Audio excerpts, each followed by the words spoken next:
2015 سے 2024 اگر آپ دیکھیں تو 500 ارب کا نقصان کیا ہم نے 10 سالوں. پرائیڈ ایئر لائنز اون کرنے سے نہیں ہوتا. پرائیڈ اس طرح جاتا ہے کہ اگر ہماری ایئر لائن فلائی نہ کر سکی تو اگر ہم اس کو نہ بیچتے تو ہو نوز کہ آج سے شاید 1-2 سال کے بعد یہ فلائی نہ کر سکے.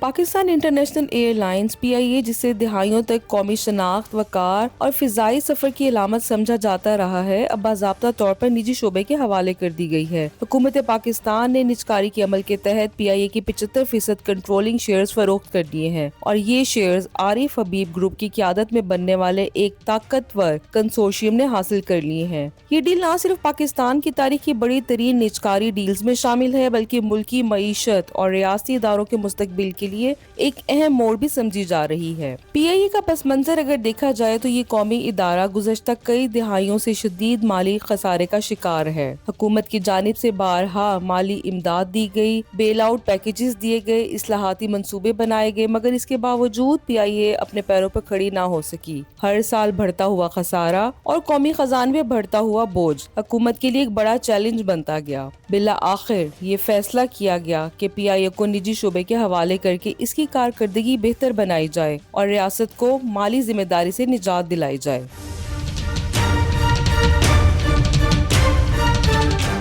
نجکاری کے اس اہم مرحلے میں 3 بڑے اور نمایاں گروپس نے بڈنگ میں حصہ لیا. پہلا عارف حبیب گروپ کنسورشیم جس میں Fatima fertilizer, city school, lake city holdings جیسے بڑے ادارے شامل تھے. دوسرا لکی سیمنٹ گروپ کنسورشیم اور تیسرا ملکی معروف نجی ایئر لائن ایئر بلو. یہ تمام گروپس PIA کی کنٹرولنگ شیئرز حاصل کرنے کی دوڑ میں شامل تھے، لیکن مقابلہ اس وقت فیصلہ کن ہو گیا جب عارف حبیب گروپ کی قیادت میں کنسورشیم نے 135 ارب روپے کی سب سے بڑی بولی جمع کرائی. Lucky Consortium's revised bid stands at 134 billion. Arif Habib Consortium, it's your turn now. 135 billion.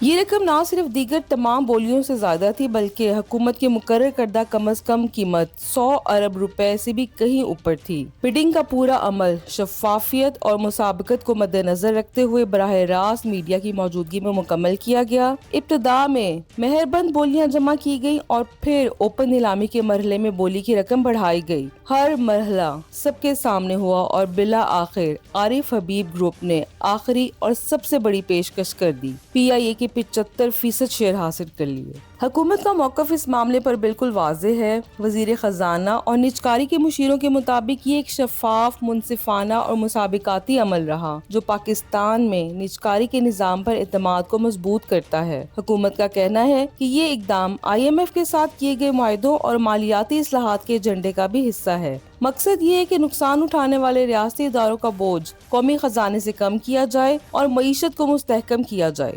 PIA کے ہزاروں ملازمین کے لیے یہ سب سے اہم سوال تھا کہ نجکاری کے بعد ان کا مستقبل کیا ہوگا. معاہدے کے تحت موجودہ ملازمین کو کم از کم 1 سال تک نوکریوں سے نہیں نکالا جا سکے گا. اس دوران تنخواہوں، مراعات اور موجودہ سروسز اسٹرکچر برقرار رہے گا تاکہ منتقلی کا عمل ہموار ہے. بعد ازاں نجی انتظامیہ اپنی کاروباری ضروریات کے مطابق تنظیمی اصلاحات کر سکے گی. آئندہ کے منصوبوں کی بات کی جائے تو عارف حبیب گروپ نے واضح اعلان کیا کہ PIA کے فلیٹ میں توسیع کی جائے. ابتدائی مرحلے میں طیاروں کی تعداد موجودہ سطح سے بڑھا کر 38 جہاز تک لے جانے کا منصوبہ ہے، جبکہ مستقبل میں یہ تعداد 65 طیاروں تک پہنچائی جائے گی. اس توسیع سے نہ صرف فضائی سروسز بہتر ہونے کی توقع ہے بلکہ روزگار کے لیے نئے مواقع بھی پیدا ہوں گے. مارکیٹ اور کاروباری حلقوں کا رد عمل زیادہ تر مثبت دیکھنے میں آ رہا ہے. ماہرین کے مطابق اگر نجی انتظامیہ شفافیت، پیشہ ورانہ مہارت اور جدید ایوییشن اصولوں پر عمل کرے تو PIA ایک بار پھر منافع بخش ادارہ بن سکتی ہے.